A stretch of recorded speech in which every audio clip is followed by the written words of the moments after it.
idea of covariance when you have two separate stocks, for example? Okay. All right, I'll try to start keeping things really simple. There's two stocks that we're looking at, two different companies. They're both startups, and they're both trying some risky new venture, and they both, it's like a coin toss, right? They both have a 50-50 chance of succeeding. And if they succeed, they're worth $1 million, and if they fail, worth $0. So we have two probability distributions, one for the stock 1, right? This is 1 million, and this is 0, and this is 0.5. I'll leave it at 50-50 for now. And this is stock 2, 0, 1, 0.5. So it looks the same. Now the question is, are these two businesses really independent? We've shown their probability of succeeding. But if I'm going to invest in both of them, as a smart venture capital firm might do, what do I make of that? Are they the same or different? So let's say the mean is 0.5 for both of them. It's like a fair coin toss. All right? And so they'll deviate either plus 0.5 from the mean or minus 0.5 from the mean, both of them. Now, but the question I want to know is, as an investor, are they going to do the same? Or are they independent of each other? There's 4 possibilities. The covariance, COV, covariance between the two returns is a probability weighted average of, now it's analogous to variance, but it's between two companies.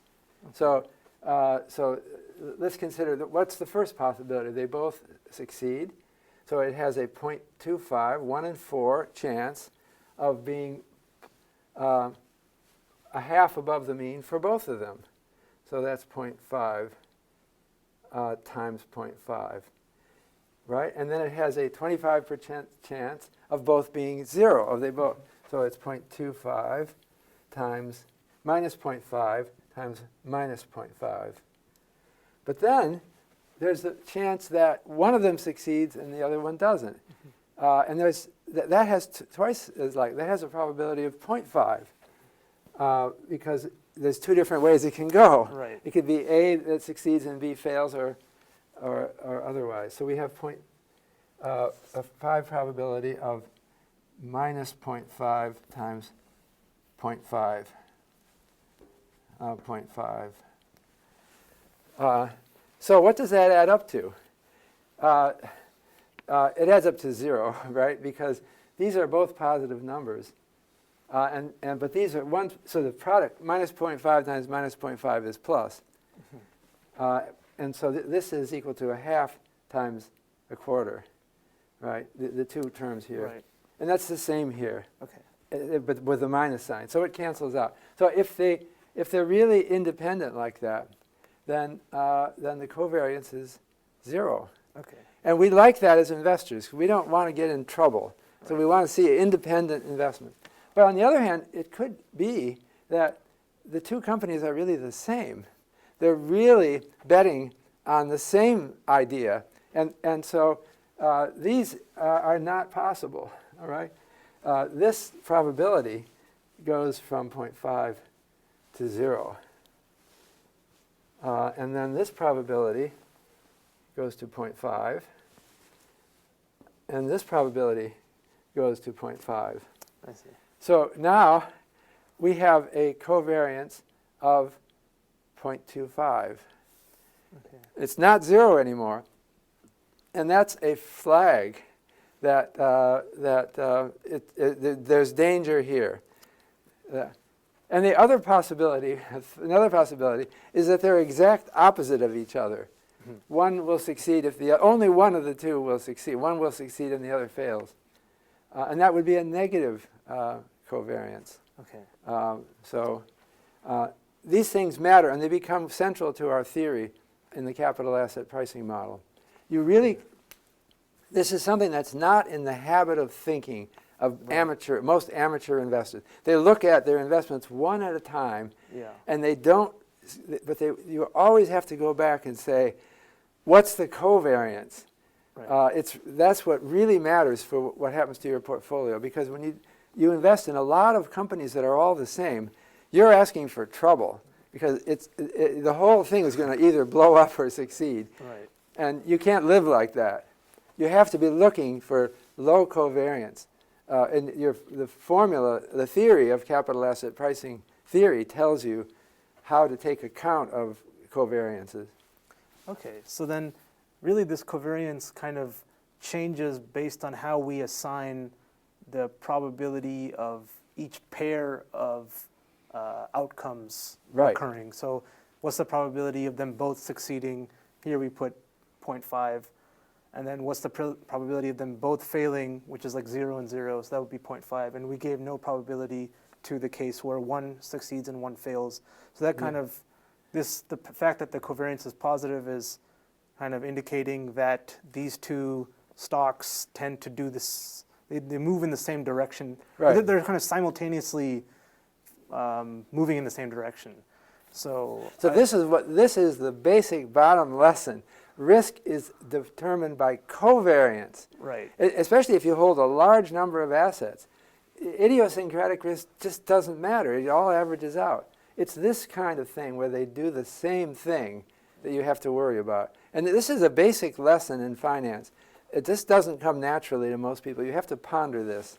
So yeah, that's really interesting, because when we come to finance, most people think of that risk is just the variance possibly, but actually we're saying it's actually more granular than that. It's actually the covariance of a stock with, let's say, the broader market.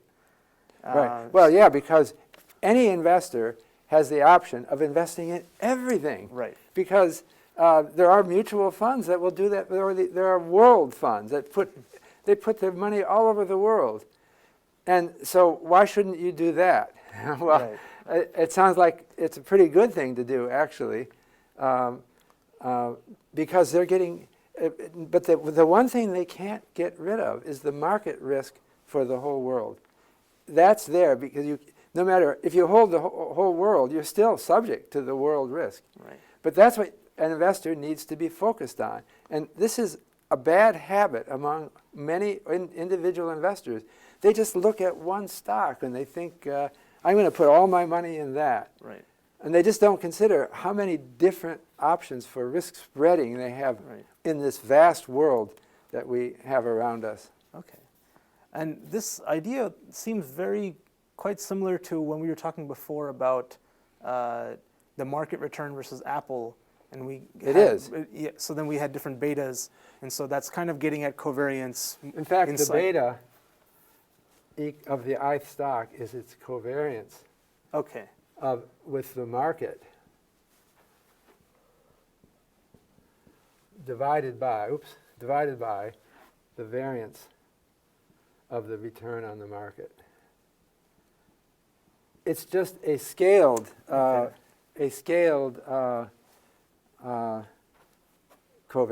Okay. And the average beta has to be 1 because I could substitute the average return on the assets, and that's the return on the market. So then the covariance of anything with itself is equal to the variance, and it just equals 1. Okay. So then, if you're more than that versus less than, I see. Okay.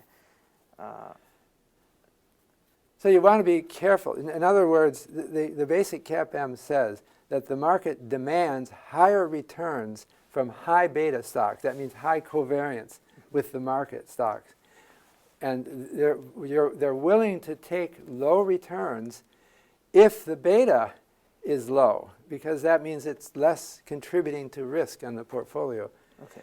In fact, if you can find a negative beta stock, or let's say gold, it may not always be negative beta, but let's say in theory it's negative beta. Putting gold into your portfolio, it has no return at all. It doesn't pay dividends, nothing. Right. But it moves opposite your other investments. That's the theory. Okay. And everything that we're talking about here, we have this presumption that we're all risk averse. And so I just wanted to state that that's a key part to why we care about covariance. But if there's somebody like George Soros or Warren Buffett, maybe they're less risk averse. Well, I have no fundamental insights into either George Soros or Warren Buffett. Right. My guess is, though, that they have this theory firmly in mind, and they may want to take risks at times. See, the real world is not so cut and dried, as I showed here, where we know the probability of everything. So they may disagree with other people, and maybe they're smarter. Maybe they work harder. Right. So they won't always minimize their risk. The CAPM model is an abstraction, an idealization, and it assumes that there are well-defined probabilities for everything. But in fact, I don't think anyone behaves entirely in accordance with this model. I'm thinking of it as it's actually a fabulous model as a first step in thinking about financial markets, because it can prevent you from making a lot of mistakes.